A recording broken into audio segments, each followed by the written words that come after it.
ওয়ার্ডের পৌরপিতা তথা সিআইসি কল্লোল ব্যানার্জির উদ্যোগে লালবাবা আশ্রমের পুকুরে আয়োজন করা হয় ছট পুজো।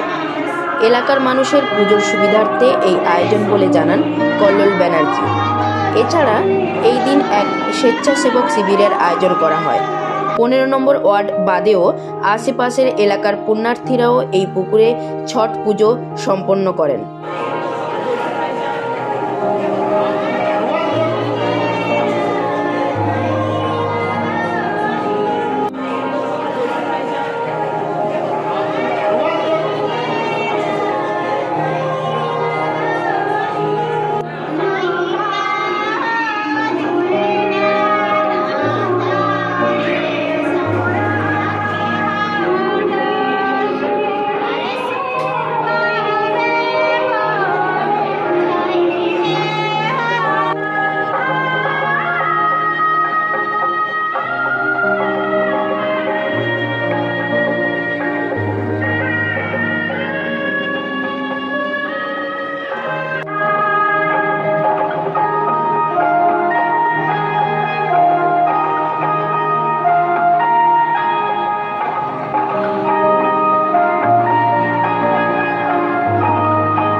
अच्छा, वो वाला बोतल में वो तो बहुत मोटा होता है। 50 ml, 100 ml, फिर उसको मतलब थिकनेस को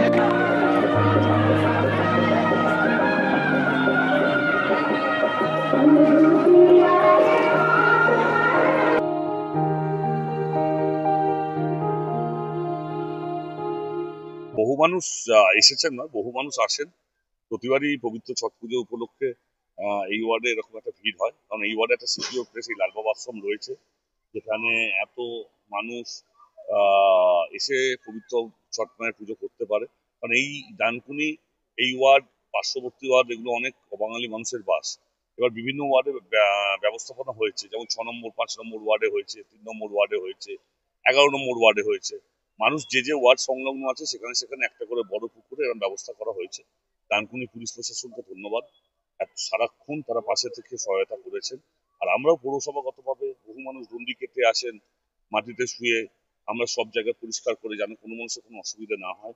পুরো পুকুর ঘাটকে সুন্দর করে বাধাই করে দিয়ে কাঠের ব্যারিকেড করে দিয়েছি, যাতে নামতে বা উঠতে কোনো অসুবিধা না হয়। পৌরসভাগতভাবে সমস্তভাবে পাশে আছি, পুলিশ প্রশাসন আছে, সকলে রয়েছে। এই যে একটু আগে চেয়ারম্যান এসেছিল, সব এসেছিল, এসে যাতে পুজো করতে কোনো অসুবিধা না হয়।